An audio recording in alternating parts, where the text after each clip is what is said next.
So let's see.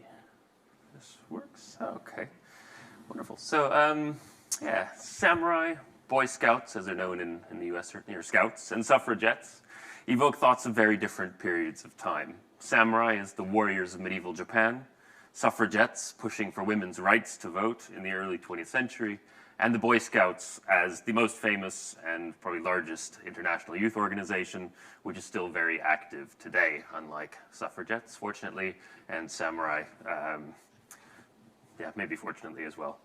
But in this talk, I want to use these three groups to examine how the celebration of the medieval past became a global phenomenon at the turn of the 20th century, leaving legacies that endure to the present day. And to do this, I want to start with the Boy Scouts, which were formally or officially founded in 1907 by the military officer Robert Baden-Powell, a veteran of the Second Boer War, who spent much of his career in India and Africa.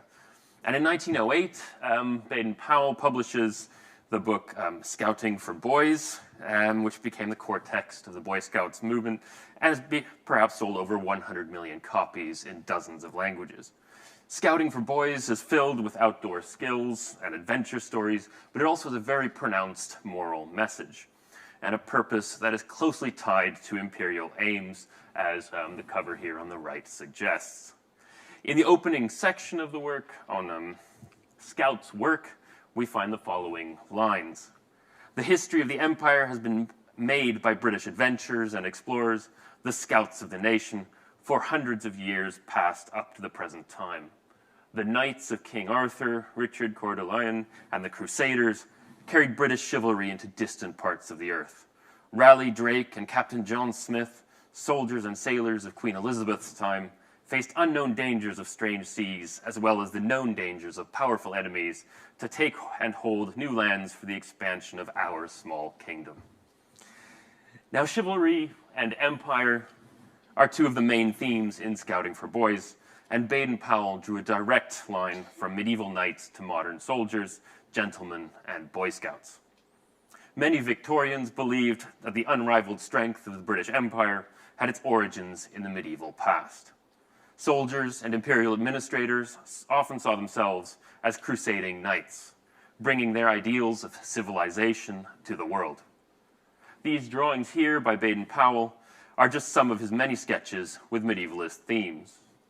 Related to the image on the right here, Baden-Powell writes in Scouting for Boys, quote, "Just like St. George of old, the Boy Scouts of today fight against everything evil and unclean." End of quote. Now, the celebration of an idealized medieval past was a national trend in Victorian Britain, exemplified by buildings such as the Palace of Westminster, built in the mid-19th century in a medievalist Gothic style, with an 1850s statue of the aforementioned King Richard in front. There are countless examples of medievalist art and architecture from this period throughout the country and the former colonies. As we see in Baden-Powell's work, Victorian chivalric ideals were very much focused on national and imperial glory. However, we also find a different element in Scouting for Boys that may be surprising at first glance. Baden-Powell writes, "Chivalry. In the old days, the knights were the scouts of Britain, and their rules were very much the same as the scout law which we have now, and very much like what the Japanese have too. We are their descendants, and we ought to keep up their good name and follow in their steps." The knights, not the Japanese. The Japanese have their Bushido, or laws of the old samurai warriors, just as we have chivalry, or the rules of the knights of the Middle Ages. So here, Baden-Powell is drawing comparisons between British chivalry and what he saw as being the Japanese equivalent, Bushido, or the way of the warrior, or the way of the samurai. And today, Bushido is still commonly found in films, anime, manga, martial arts, and many other types of Japanese popular culture. But in 1908, it was a household word in Britain and many other countries. Anyone reading Scouting for Boys in 1908 would have immediately recognized Bushido and its connection to the samurai. How did we get here, though, and where are those suffragettes? Now, I'm going to fall into a slightly irritating habit that historians have, which is to take us even further back in time. And I'm not going to go all the way back to the medieval past here, but just the 1850s. And at this point, Japan had been ruled for nearly 700 years by the samurai, who were known as fierce fighters for much of their early history. In 1600, however, Japan was unified under the Tokugawa shoguns and remained at peace for the next 250 years. And it's at this point that the samurai actually became a distinct and hereditary class for the first time, but for all practical purposes, they were administrators and bureaucrats rather than warriors. And here the main thing I want to stress is that there was no widely accepted way of the samurai or way of the warrior in pre-modern Japan, and the word Bushido was largely unknown. In 1853, an American fleet under Commodore Matthew Perry arrives in Japan, which has been officially closed to the outside world for over 200 years. The inability of the Tokugawa samurai government to face this foreign threat led to considerable unrest and the ultimate collapse of the old order in 1868, when a few regional lords overthrew the government and placed the Meiji emperor in power. Now, the Meiji period was defined by wholesale modernization and westernization processes that shook the whole country. And we can see these changes reflected in the person of the emperor himself, with these two photos taken just a few months apart. On the left, we see him dressed in very traditional imperial garb at that time in Japan, and on the right, in kind of a European-style military uniform, which is really how he appears in public from that point onward. One of the new government's first priorities after 1868 was to establish a modern army, which relied on conscripts rather than samurai, many of whom struggled to adapt to the new order. As many samurai feared, the abolition of the old warrior government was followed by the gradual elimination of samurai stipends and special status in a series of reforms in the 1870s. Their discontent was a significant factor in a number of disturbances that shook Japan, and the violence of these rebellions further demonstrated the gap that had developed between the samurai and mainstream society. Popular sentiments towards the samurai in the 1880s were generally negative, and the idea that a way of the samurai could benefit the new Japan would certainly have seemed old-fashioned and strange. Rejection of the past affected many feudal relics in Japan, including not just samurai, but also castles. These obsolete fortifications were similarly seen as symbols of the old order, and hundreds of castle buildings were torn down in the 1870s, with their materials and land reused by civilian and military authorities for more modern purposes suited to the new Japan. Even as people in Japan rejected the symbols and structures of their supposed medieval past, the increasing number of diplomats and other travelers to the West encountered European medievalism wherever they went. In many countries, monarchs and other rulers lived in medieval castles, such as here at Windsor, while even modern structures were built in a medieval style, such as the Round Tower at Windsor and many other buildings being expanded and enhanced in a medievalist manner in the 19th century. The most famous Japanese travelers were the Iwakura Mission, a high-level government delegation that traveled to the West in 1871 to 73, visiting dozens of castles across Europe, including the Tower of London. The official chronicler of the Iwakura Mission admired the tower's armory, with, quote, its huge array of old armor and weapons, each item labeled with its date. The chronicler was especially intrigued by, quote, a set of Japanese armor said to have been sent from Japan as a gift to King James I. There was also a collection of Japanese swords, but they were inferior pieces of the kind found in any antique shop and not worth looking at. End of quote. The armor in question is still in the collection of the tower today. Japanese visitors were fascinated by the idea of turning an obsolete castle into a military museum for exhibiting the nation's historic weapons and accounts of great victories, to promote nationalism and a martial spirit. When the mission returned to Japan, its leaders sought to implement many of the things they had deemed useful in the West, including a national military museum, which they ultimately built in Tokyo in 1881 in the style of a European castle designed by an Italian architect. Japanese elites were becoming increasingly interested in Europe's medieval past, also through the Victorian history textbooks that formed the basis of much of the new Japanese education system, and which were full of references to knighthood and the Crusades. In the 1870s and 1880s, as many Japanese rejected their own feudal heritage and sought to modernize, the Victorian chivalric revival complicated things. From the Japanese perspective, on the one hand, the British Empire was the world's most powerful empire and built on the most modern technology. On the other hand, the British were fascinated by medieval culture and traced their own rise to medieval ideals.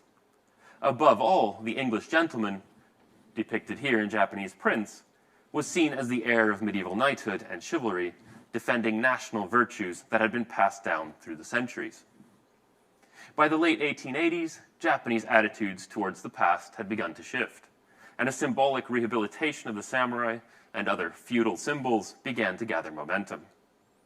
Japanese thinkers proposed that, like Britain, Japan had also had a feudal knighthood, the samurai, which could serve as a reference for native chivalry, which they called Bushido, and portrayed as the soul of Japan.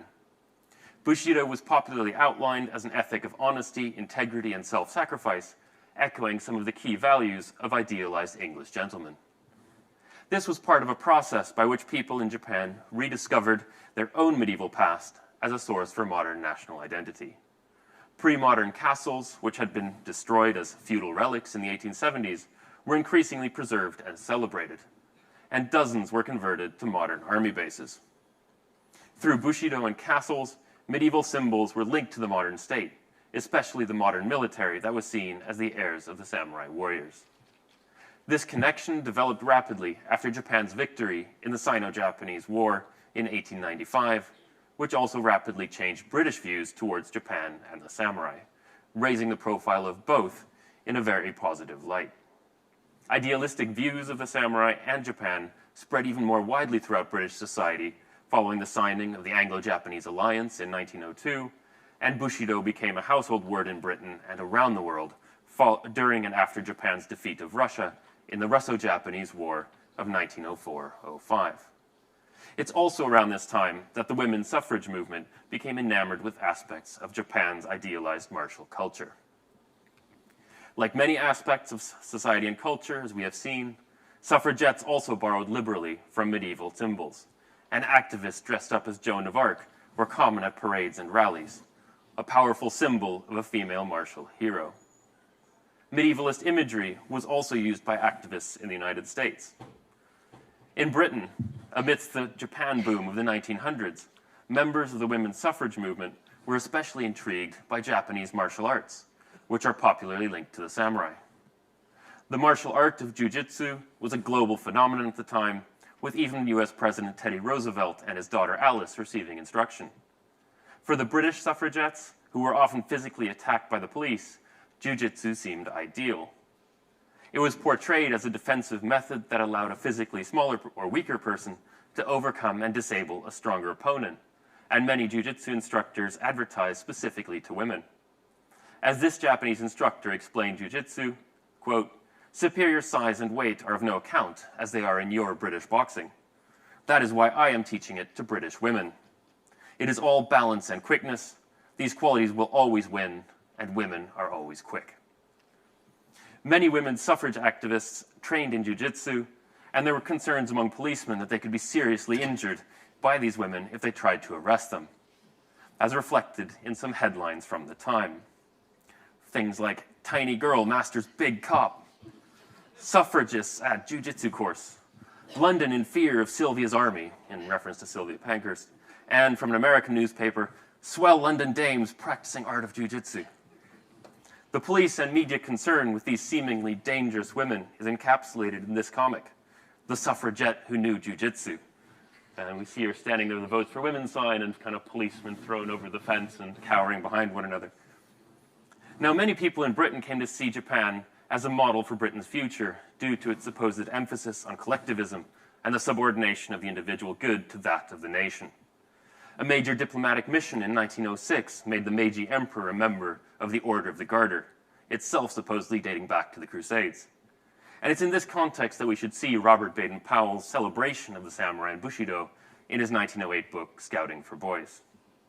Historians of the Victorian chivalric revival have argued that chivalry died in the trenches of the First World War, when mechanized warfare and poison gas put paid to fantasies of knightly duels and the romance of the battlefield.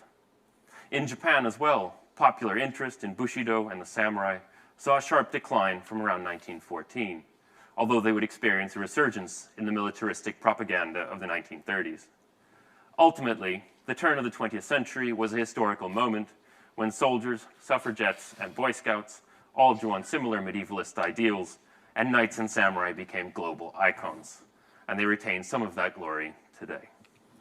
Thank you.